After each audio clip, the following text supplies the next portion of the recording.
नमस्कार सबाइके आशा करी तोमरा सबाई भालो आछो। तो आज के एक नतून भिडियोर साथे तोमादेर सामने चले आसलाम बंधुरा।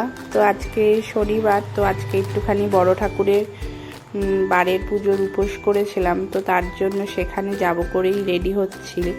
तो सकालबेला थेके नानान समस्त काजकर्म करे नेওয়া হয়েছে। तो काजकर्म करे एखन स्नान करे तारपर एखन बेराबो। तो आमार यथारीति अनेक देरी हये गेছে। तो एखन तो ठीकठाक भावे आर आगे बारेर पुजो कम बेशी प्रत्येक शनिवारই करताम, और एखन आर सेइभावे करे ओठा हय ना, और ताई जाओयाও हय ना। तो आजके अलरेडी एखन 1:45 बेजे गेছে। तो एर जोन्नो खूब ताड़ाहुड़ोतेই रयेছি, कारण ओखाने आमी जेहेतु बेलातेই माने उपোস करे रयेছি और एखन बेलार दिकेই এই পুজোটা देव करे। बारेर पुजो साधारणत सन्ध्याबेलार दिके हय, किन्तु आमी जेखाने पुजो दिই सेखाने माने এই দুপুরের বেলাই হয়ে যায়। तो एर जोन्नो आमी सेखाने गिয়েই দিয়ে আসি। बाड़ीर কিছুটা सामनेই রয়েছে। तो এই দেখো বাইরে বেরিয়ে গেছি, আর বাইরে প্রচণ্ড রোদ। একদিকে ভালোও লাগছে এত সুন্দর, কারণ টানা বিগত কয়েকদিন ধরেই বৃষ্টি হয়ে যাচ্ছিল। তো তারপরে এরকম রোদ। তো তোমাদের সাথে কথা বলতে বলতে এখানে মিষ্টির দোকানেও চলে এসেছি, যেহেতু একটুখানি কেনাকাটি আছে। আর ঠিকঠাকভাবে তো আর এখন বেরোতে পারি না, তো যখন বেরাই তখনই সব কিছু একবারে কিনতে হয়। তো এখান থেকে একটুখানি মিষ্টি কিনে নেব ঠাকুরের জন্য। তো এখানে অনেক রকমই মিষ্টি রয়েছে, তো কী নেব করে ভাবছিলাম। আর তারপরে একটুখানি লেডিগিনি নিয়ে নিয়েছিলাম ঠাকুরের জন্য। পরে জিজ্ঞাসা করলাম তো গুজিয়া ছিল। তো যাই হোক, আর এখানে এসেছি একটুখানি ধূপকাঠি মোমবাতি এগুলো নেওয়ার জন্য।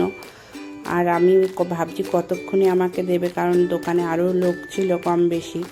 তো তাদেরকে দেওয়ার পর আমাকেও দেওয়া হয়ে গেছে।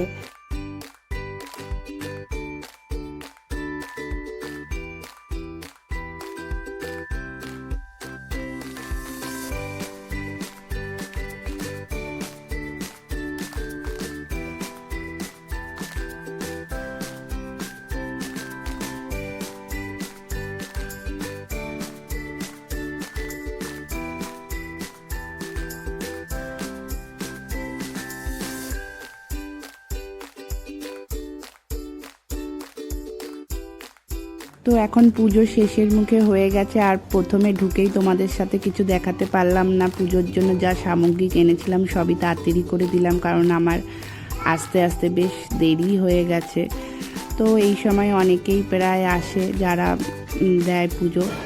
তো আমি এখন যেহেতু শেষের মুখে, তাই ভাবলাম তোমাদেরকে একটু ঠাকুরের জায়গা সমস্ত কিছু দেখিয়ে দিই। অঞ্জলিও আমার দেওয়া হয়ে গেছে, আর এখন গুটানো হচ্ছে সব কিছু। ঠাকুরের খাবারের জায়গাটা মানে মন্দিরটা একটুখানি সময়ের জন্য বন্ধ রাখা হবে, তারপর খুলে আবার বারের পুজোয় যে সিন্নি প্রসাদ সবচেয়ে মেন, সেটা এখন মাখা হবে।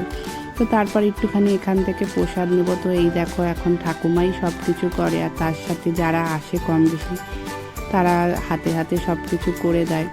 তো আমার তো বারের পুজোর সিন্নি প্রসাদ খেতে খুবই ভালো লাগে। বন্ধুরা কাদের কাদের ভালো লাগে তোমরা আমাকে কমেন্টের মাধ্যমে জানিও। আমার তো এমনও ছিল, যদি রাস্তাঘাটে কোথাও থেকে যাই, অচেনা জায়গা হোক যেমন হোক, যদি সিন্নি প্রসাদ দেখি তাহলে অতি অবশ্যই আমি সেখানে দাঁড়িয়ে নিয়ে নিই। তো এখানে একজন যেতে যেতে আমায় বলছিল কি করছো। তো যাই হোক, আমার কাজ তো আমাকে করতেই হবে, লোক থাক আর যেই থাক। সবার কথা সবাই বুঝতেও পারে না, ভাবে আমি এমনি ভিডিও করছি। যাই হোক, আমি আমার মতন করে নিলাম এখানে, কারণ তোমাদের সাথেও আমার সব কিছু শেয়ার করতে হবে। এখানে প্রসাদ খাওয়ার পর এখন আবার বাড়ির উদ্দেশ্যে রওনা দিচ্ছি। আর এত বাইরে রোদের তাপ, আর এখানে দেখো একটা বজরংবলীর মানে মন্দির আছে।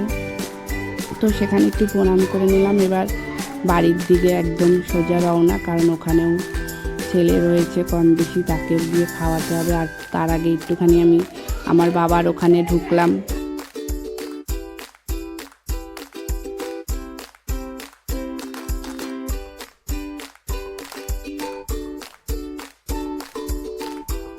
তো এখন একটুখানি বাড়িতে ঢুকে যে প্রসাদ এনেছিলাম সেই প্রসাদটা নেব। আর আমি একটুখানি আজকে যেহেতু উপোস করেছি, তাই একটু ফেনা ভাত খাবো করে মাকে বলে রেখেছিলাম গোবিন্দভোগের চালে। তো সেটাই মা করে রেখেছে, তো আমি সেটা নিয়ে যাব।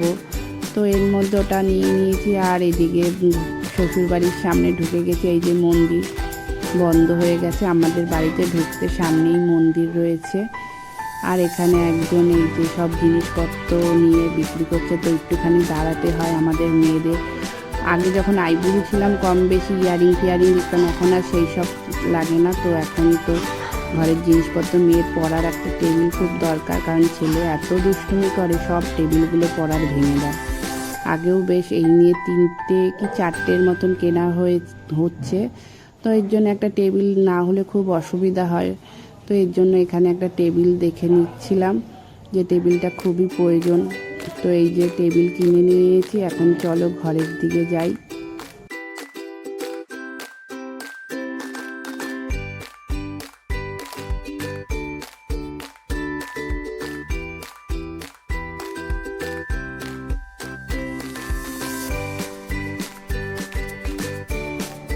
এই দেখো, এই টেবিলটা কিনেছি লাল রঙের।